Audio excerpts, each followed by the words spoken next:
ब्रज की किसी यात्रा में थे, हमने एक महापुरुष से ये लीला सुनी। तो यात्रा में इतने श्रमित हो गए थे, रोज तो 4 बजे उठ जाते थे, लेकिन आज 7 बजे उठे सुबह।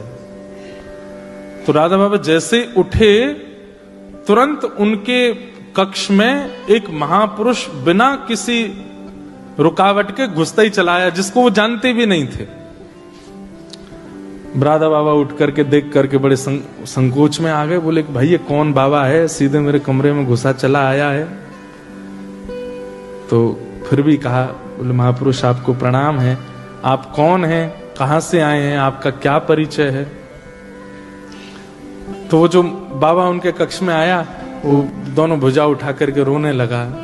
बोले मैं सत्य बता रहा हूं, आज पहली बार मेरे स्वप्न में श्री जी आई थी, किशोरी जी आई थी, और श्री जी आकर के मुझसे बोली तेरे भजन को पूरा फल प्राप्त है, वे में नेक दूरी रह गई है, या हमारे में तो को राह बतावे आई हूं कि अपने भजन को फल पूरा कर ले। मैंने पूछी, हे श्यामाजू भजन को फल कैसे पूरा होगा। बोले कि अभी अभी राधा बाबा आए हैं बिड़ला धर्मशाला में।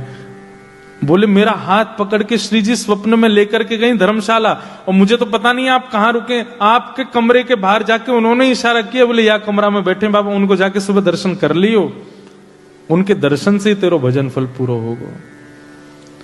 ये सुनते ही राधा बाबा नेत्रों से अश्रुपात होने लगा। बोले श्री जी ने ऐसी आज्ञा दी। बोले हाँ। बोले श्री जी मुझसे कह के गई कि आज तुम आज जाकर के इनका दर्शन करना। चरणों में प्रणाम किया और प्रणाम करके बोले श्री जी ने एक आज्ञा और दी है। बोले क्या। बोले बरसाने में एक सदगृहस्थ हैं, उनका नाम है मोहिनी बिहारी, मोहिनी श्याम जी। आप कृपा करके या तो उनके दर्शन कराओ, मतलब श्री जी ने मुझको आज्ञा दी मैं आपके दर्शन करूं, और आपके लिए आज्ञा दी है कि बरसाने में एक संत हैं, एक सदगृहस्थ हैं, संत नहीं है, परिवार है उनका पूरा, मोहिनी शरण जी, आप उनके दर्शन करे आओ। और दर्शन नहीं कर सको तो उनके घर की मधुकरी मंगा करके पालो। ये किशोरी जी ने आपके लिए आज्ञा की है। और ऐसा कहकर अब सुबह सुबह उठते ही कोई अपरिचित आकर के इतना सब कुछ बोल जाए तो उस पर विश्वास नहीं होगा। और ऐसा कहते तुरंत वो बाबा वहां से प्रस्थान किए। राधा बाबा महाराज तुरंत दौड़ करके अपनी छत पर गए देखने के लिए कि ये जाएगा किस तरफ। तो देखा वो दोनों भुजा उठा करके नेत्रों से अश्रुपात वृंदावन की ओर दौड़ा। उसकी स्थिति बता रही थी कि वो झूठ नहीं बोल रहा है। राधा बाबा महाराज ने अपने कुछ सेवकों को बुलाया और सेवकों से कहा एक काम कीजिए, ऐसे करके एक मोहिनी श्याम मोहिनी जी करके, मोहिनी शरण जी करके एक सदगृहस्थ हैं बरसाने में। हम तो जाने में अभी असमर्थ हैं, पर उनके यहाँ की मधुकरी ले आओ, रोटी ले आओ। अपने कुछ सेवकों को भेज दिया।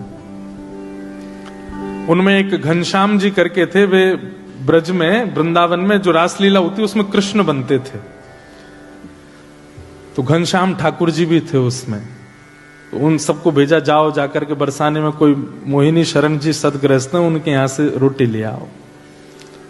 अब राधा बाबा महाराज किसी के यहाँ की प्रसादी मांग रहे हैं। राधा बाबा जिनको स्वयं श्री ठाकुर जी के प्रत्यक्ष दर्शन होते थे, वो किसी के घर की प्रसादी मांग रहे हैं, तो इसका मतलब वो कितना ऊंचा होगा। ये सब लोग बरसाने गए और बरसाने में जाकर के इन्होंने पूछना शुरू किया ब्रजवासियों से, भैया यहाँ पे कोई सदगृहस्थ है, उसका नाम मोहिनी शरण करके है।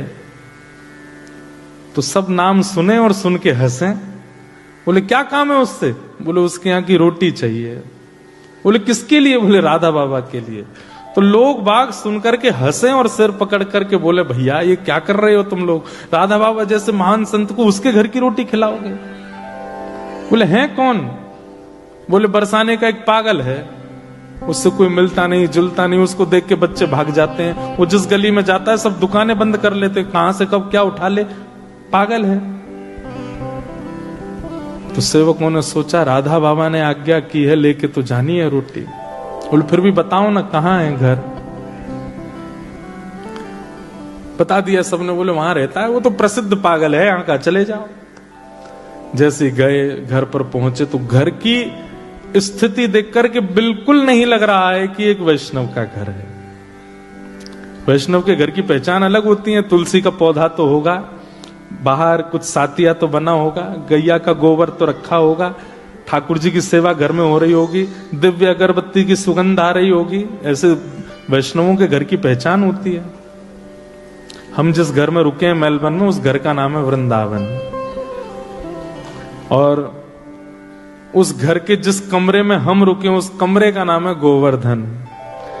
जहां भोजन बनता है ठाकुर जी का, उस भोजनालय का नाम है मैया की रसोई। जहां हमारे ठाकुर जी गिरधरलाल जी विराज रहे हैं, उस कक्ष का नाम है बरसाना। और जहां आकर के सब लोग बैठते हैं, बैठ करके वार्ता करें, चर्चा करें, जो कुछ भी करें, उस स्थान का नाम है रास स्थल। अब सोचो कैसा सुंदर पूरा घर, पूरा ब्रज वृंदावन जैसा है। तो मतलब घर में जाकर के ये ना लगे कि यहाँ ठाकुर जी रेंट पे रहते हैं, बल्कि ये लगे मालिक रेंट पे रहते हैं, यहाँ के अधिकारी तो ठाकुर जी हैं। कई घरों में ऐसा लगता है ठाकुर जी रेंट पे रह रहे हैं, कि अलमारी में बैठे हैं। घर जाके ऐसा लगे कि मालिक रेंट पे रहते हैं, ठाकुर जी का अधिकार है। तो लेकिन यहां उल्टा था। जिनके घर से रोटी लाने के लिए कहा था, उनके घर में एक भी वैष्णव लक्षण नहीं थे। घर के भीतर जाकर के सबने हाथ जोड़ के कहा, बोले भैया ये मोहिनी शरण जी कहां हैं? बोले उनसे क्यों मिलना है आपको? बोले कि उनके हाथ से एक रोटी लेनी है हमको। बोले वो पड़े देख लो। तो खटिया चारपाई पे पड़े थे, दोनों पैरों में जूते पहन रखे थे, बूट, और एक के ऊपर एक ऐसे बूट रख करके बिल्कुल ऐसे दोनों पैर हिला रहे हैं, ये हाथ ऐसे धर के।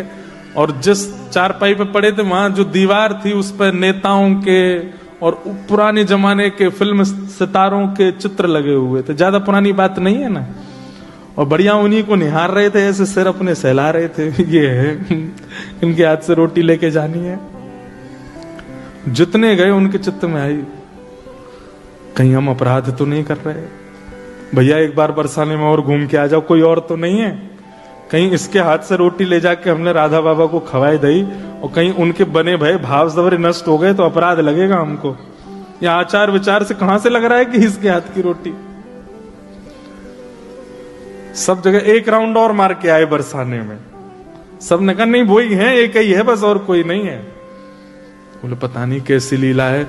दो तीन तो भीतर गए नहीं, बोले हम तो नहीं जा रहे, हम तो पहले बाबा को भी सच्चाई बता देंगे, ले आओ रोटी तो लेके जानी है। तो अंदर रोटी लेने का, भैया आपको प्रणाम, जय श्री कृष्ण, जय श्री राधे। कहां से आ गए हो? सुबह सुबह आ गए, क्या बात है, क्या चाहिए? बोले अपने हाथ से रोटी दे दो। बोले ले लो रोटी, वहां भीतर से आ जाते हैं पता नहीं कहां कहां से मांगने के लिए। बोले नहीं आप अपने हाथ से दे दो। तो पहले तो 10 सुनाई, और 10 सुना करके फिर गए और रोटी दे दी। बोले ले जा। और ले करके वो सब लोग राधा बाबा के पास आए। राधा बाबा आपने ये बताई।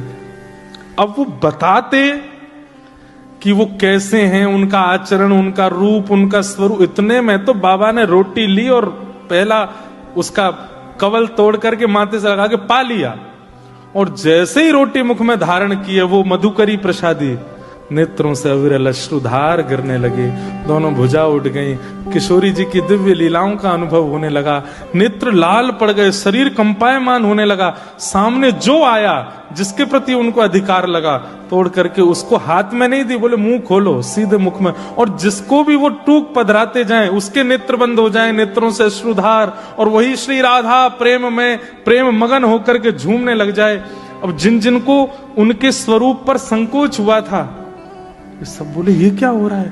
पूरे कक्ष में बैठे हुए लोग भावावेश में चले गए। हाथ आगे बढ़ाया, राधा बाबा ने तिरछी नजर से देखा, बोले तुम अधिकारी नहीं हो इसके, क्योंकि तुम दोष बुद्धि से देख करके आए हो। और महाराज एक आध घंटे नहीं, 24 घंटे की भाव समाधि लगी उन लोगों की जिन्होंने ने वो रोटी की प्रसादी पाई, मधुकरी। वहीं से ही बाबा ने प्रणाम किया और बाबा तो वहां से चले गए। लेकिन जो घनश्याम ठाकुर जी जो रासलीला में कृष्ण बनते थे, वो भी गए थे वहां लेने। उन्हीं के मन में पहले दोष आया कि ये कैसे भक्त हैं। उनके मन में आया कि कोई तो बात है, मैं जाकर के देखूं तो सही, कहीं ऐसा तो नहीं है कि वो अपनी भक्ति को छुपाते हैं। ऐसा हो नहीं सकता कि उनकी प्रसादी से ये सब हो गया। घनश्याम ठाकुर जी गए बरसाने, और बरसाने गए तो आज वो और ज्यादा विचित्र रूप में बैठे थे। वो कोट वोट पहन के, बूट वोट पहन के, बिल्कुल ऐसा दिखावे सबको संसार को कि महा पागल हैं, संसारी हैं और विचित्र, सब उनसे दूर दूर रहें। पर ये पहचान है एक अत्यंत वैष्णव की। भक्त की इच्छा ये नहीं होती कि मैं बहुत प्रसिद्ध हो जाऊं, भक्त की इच्छा ये नहीं होती कि मैं बहुत सिद्ध हो जाऊं। भक्त की इच्छा ये होती है केवल प्रिया प्रियतम मेरे रहें, बाकी सब मुझे अकेला छोड़ दें। ये एक असली भक्त की इच्छा होती है। चरण पकड़ लिए घनश्याम जी ने, बोले कि आप ये नहीं हो जो दिखा रहे हो, क्या हो वो दिखा दो। मेरी आपसे प्रार्थना है। बहुत अच्छा नाटक करते हैं आप, आपके शब्दों में भी कहीं से भी वैष्णवता नहीं झलकती, आपके रूप प्रारूप में भी कहीं से वैष्णवता नहीं, आपके आसपास भी ऐसी आपने व्यवस्था कर रखी है कि किसी प्रकार से वैष्णवता का दर्शन नहीं हो। लेकिन मेरी आपसे प्रार्थना है, एक ब्रजवासी होने के नाते आपसे प्रार्थना कर रहा हूं, अपना असली रूप दिखाओ। तो पीछे जो चित्र लगे थे, उन सब चित्रों के मतलब जब प्रार्थना की तो नेत्रों से अश्रु आ गए। प्रेम का स्वभाव है, प्रेम का स्वरूप है, कितना भी छुपाओ छुपता नहीं, वो प्रकट हो जाता है। तो नेत्रों में जब अश्रु आए तो घनश्याम ठाकुर जी ने कहा, आप ये नहीं हो जो दिखा रहे हो, कौन हो वो दिखाओ। तो पीछे जो दीवार पे वो चित्र लगे थे फिल्म सितारे वगैरह के, वो वास्तव में एक लकड़ी की दरवाजा था। और जैसे ही उस दरवाजे को खोला तो वो एक झरोका था, एक बालकनी जैसी थी। और वो बालकनी ऐसी थी जहां से श्री किशोरी जी का रंग महल स्पष्ट दिखाई देता था। हाथ पकड़ करके ले गए घनश्याम ठाकुर जी का और दिखाया, बोले देखो वो हमारी श्री जी लाडली जी का भवन है।